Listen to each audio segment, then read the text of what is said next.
Hi friend, welcome to PLC. Data structure का ये second MCQ है। इसमें भी आपको 25 क्वेश्चन देखने को मिलेंगे। ये सारे क्वेश्चन बहुत ही संभावित क्वेश्चन है, मतलब वीवीआई आप इसे बोल सकते हैं। बीपीएससी तैयारी के एग्जाम में एकदम ठीक यहीं से उठा के आपको क्वेश्चन देखने को मिल जाएगा। वो लोग क्या करते हैं कि पूरा कॉपी पेस्ट मार देते हैं, तो आपको कहीं ना कहीं इस जो भी आप ही एमसीक्यू 2-3 आपको कराएंगे, वहां से देखिएगा 2-4 क्वेश्चन आपको देखने को मिल जाएगा। तो जितने भी क्वेश्चन है सबको रट जाइए, पूरी तरह से एकदम रट जाइए, ठीक है। तो इससे पहले मैंने एक एमसीक्यू डाल रखा है, अगर आपने नहीं देखा है तो जाकर देख लीजिएगा। चलिए शुरू करते हैं। जो भी पहला क्वेश्चन है, क्या कर रहा है, what are the disadvantage of array. Array का डिसएडवांटेज क्या है, ये जो पहला क्वेश्चन है ना, ठीक यही क्वेश्चन इससे पहले एग्जाम में आ चुका है, टीआरई 1 में ये आ चुका है। तो इसका सही आंसर हो जाएगा D. There are chances of wastage of memory space if element inserted in an array are lesser than the allocated size। मतलब जिस साइज का आपका एरे है उससे अगर कम अगर एलिमेंट आप रखते हैं तो वहाँ पे मेमोरी का लॉस होगा। तो ये इसका सही आंसर है, यही डिसएडवांटेज है एरे का। ये क्वेश्चन पूछा हुआ है, ठीक है। कह रहा है कि which data structure is use for implementing recursion. जहाँ रिकर्सन की बात आ जाए वहाँ स्टैक आपको क्लिक कर देना है, मतलब स्टैक ही सही आंसर होगा। Which of the following is the most widely used external memory data structure?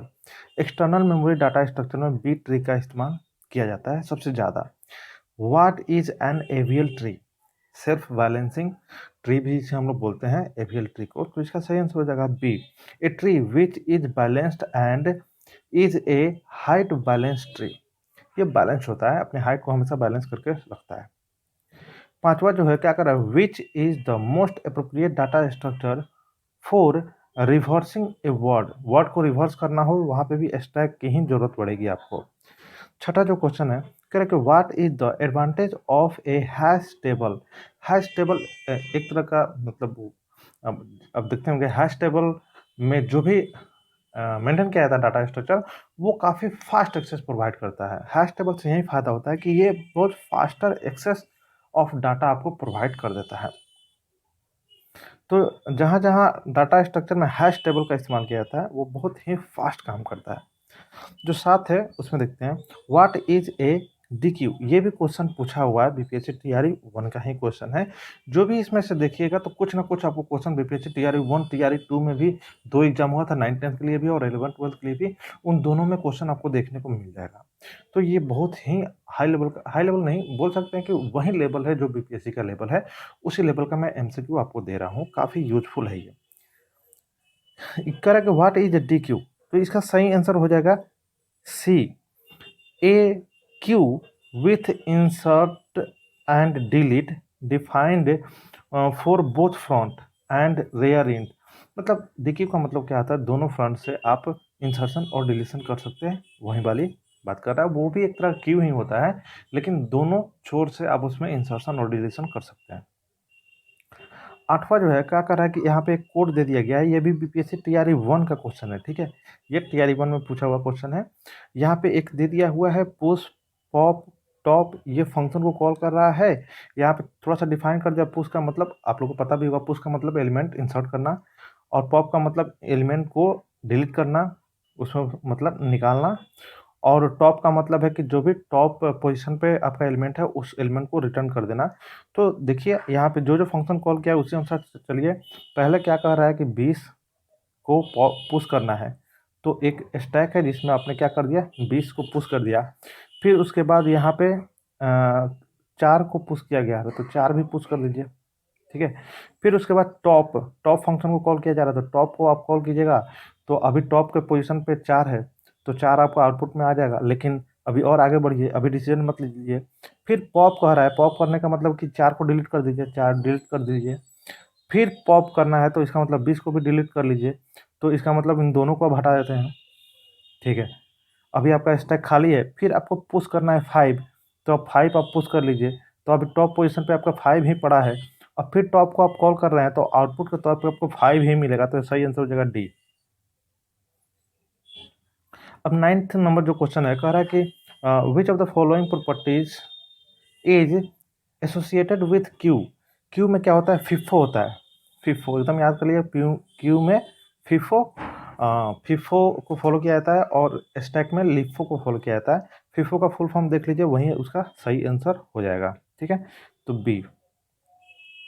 10 number, what is the term for inserting into a full Q.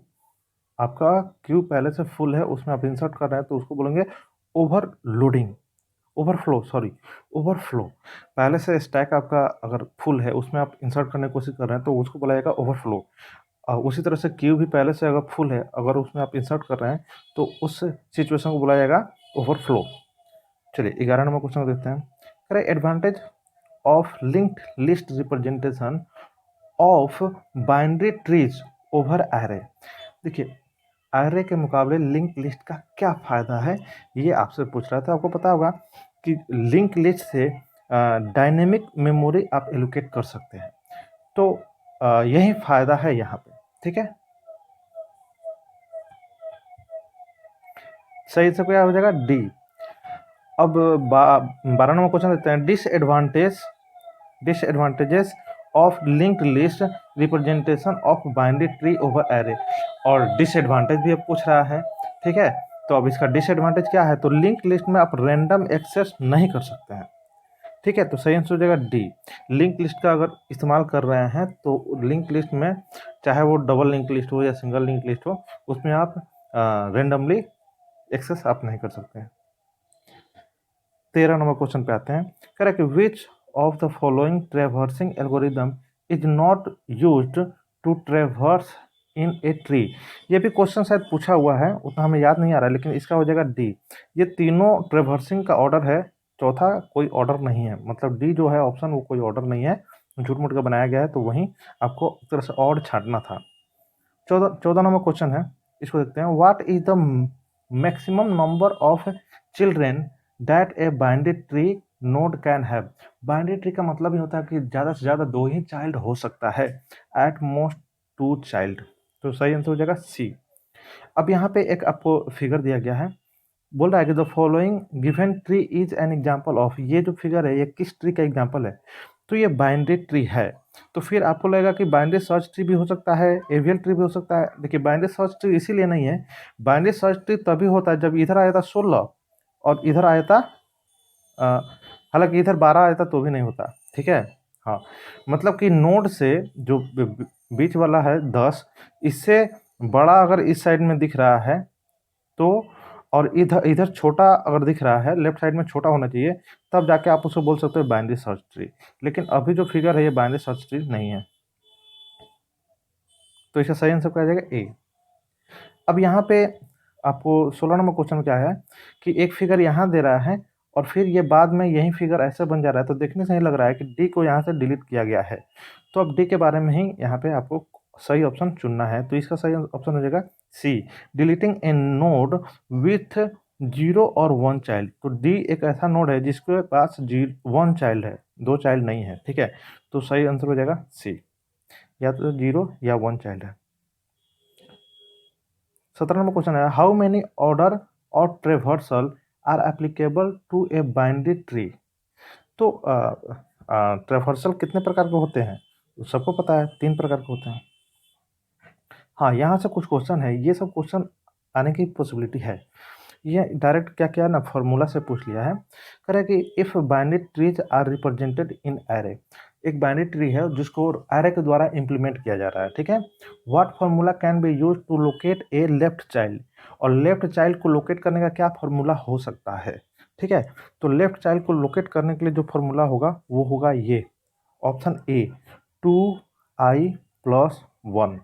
ये फार्मूला से लेफ्ट चाइल्ड पकड़ाता है, और 2i+2 होगा तो ये राइट चाइल्ड पकड़ में आएगा इस फार्मूला से। ठीक है, तो ये दोनों, ये लेफ्ट चाइल्ड के लिए हो गया और ये राइट चाइल्ड के लिए हो गया। ठीक है, चलिए अब आगे बढ़ते हैं। आई का मतलब इंडेक्स है। ठीक है, अब आते हैं 19 नंबर। तो 19 नंबर में अब यहाँ पे क्या पूछ रहा है, पेरेंट के बारे में पूछ रहा है। ठीक है, वही क्वेश्चन वही है, लेकिन पेरेंट नोड को लोकेट करने का क्या फार्मूला है। तो पेरेंट नोड को जो लोकेट करने का फॉर्मूला है वो है बी, तो ये भी फॉर्मूला आप याद कर लिए, i-1/2। ऐसे करके हम लोग पेरेंट नोड को पकड़ते हैं, ठीक है।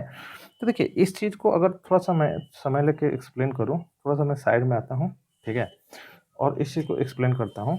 जैसे कि एक सेकेंड आप रुक जाइएगा।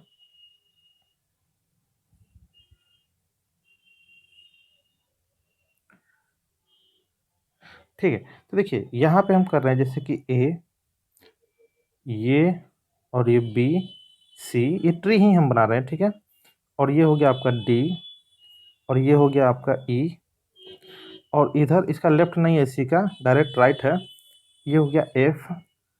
तो अगर इतना ही पे देखें तो थोड़ा सा मैं पेन का कलर चेंज कर लेता हूँ।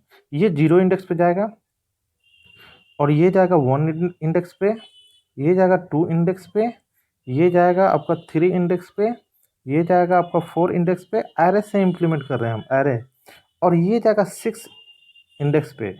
5 इंडेक्स खाली रहेगा। 5 इंडेक्स क्या रहेगा? खाली रहेगा, क्योंकि सी का लेफ्ट चाइल्ड नहीं है। तो आप ऐसे भी बोल सकते हैं, जो भी ऑड नंबर है ना, ऑड इंडेक्स जो है वहाँ पे आपका लेफ्ट चाइल्ड रिप्रेजेंट करेगा, जो इवन है वहाँ पे आपका राइट चाइल्ड एक तरह से रिप्रेजेंट करेगा, ठीक है। और ये पेरेंट की बात हो रही है, तो देखिए पेरेंट निकालने का क्या तरीका है, हम ऐसे ही निकाल लेते हैं, ठीक है। थोड़ा सा हम कम करते हैं। देखिए मान लीजिए आपसे पूछा जाए एफ का पेरेंट क्या है, तो एफ किस इंडेक्स पे है? 6, तो 6 माइनस 1/2 अब कीजिए तो कितना आएगा? 5 में अगर 2 से भाग दे रहे हैं तो इंटीजर में ही रिजल्ट आएगा, तो क्या आ जाएगा? 2। तो 2 ही इसका पेरेंट है। एफ का पेरेंट कौन है? 2, मतलब सी है। आ रहा है ना? तो ये फॉर्मूला आपको काम करेगा पेरेंट ढूंढने में, ठीक है।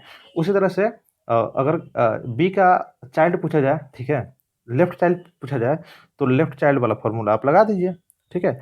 तो लेफ्ट चाइल्ड वाला फॉर्मूला क्या है? 2 × i। तो 2 × i के जगह पर 1 है, और फिर उसके बाद क्या है? +1। तो देख लीजिए 3 आ गया, तो 3 इसका 3 पोजीशन पे क्या है? लेफ्ट चाइल्ड है। इतना से आप समझ सकते हैं। चलिए आगे बढ़ते हैं। अब हम लोग आते हैं 20 नंबर पे, ठीक है।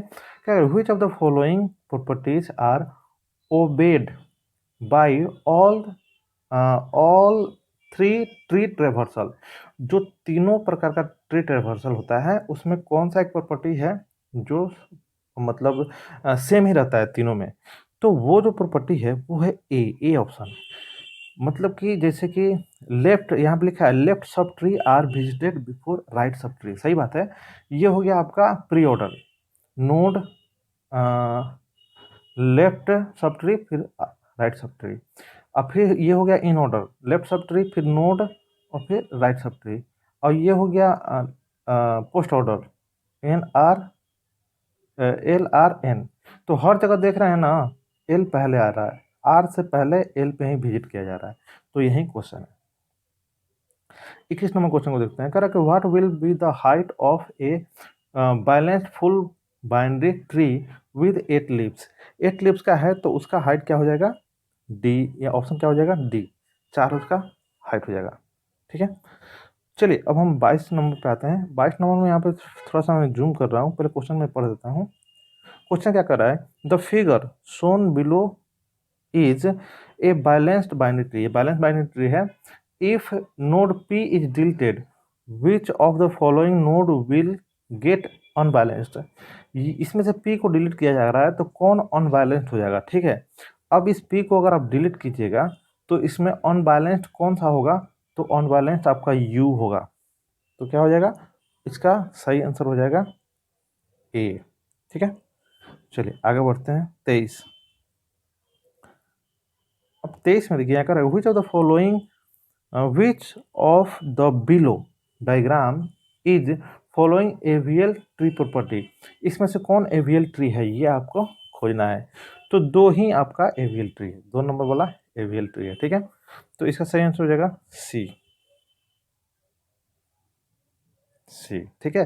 क्योंकि सेल्फ बैलेंस्ड होना चाहिए ना, ये बैलेंस्ड आपका नहीं है, इसमें थोड़ा सा इसका रोटेशन की जरूरत है। 24 नंबर पे आते हैं हम लोग। Correct, what is the other name for a post fix expression, post fix expression का दूसरा नाम, तो रिवर्स पोलिश नोटेशन इसे बोलते हैं। लास्ट जो क्वेश्चन है, कह रहा है कि which of the following is an example for a post fix expression.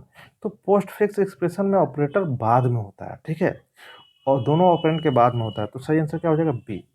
तो इस तरह से हम लोग 25 क्वेश्चन को सोल्व कर लिए। ये सारे क्वेश्चन काफ़ी इंपॉर्टेंट है, और मेरे चैनल पे बहुत सारा मॉक टेस्ट होगा, जो टीआरई 1 के लिए होगा या टीआरई 2 के लिए होगा या स्टेट के लिए होगा, तो सारे मॉक टेस्ट को देख लीजिएगा, वहाँ से जरूर क्वेश्चन आपका टकराएगा। देखने के लिए थैंक यू, मिलते हैं नेक्स्ट वीडियो।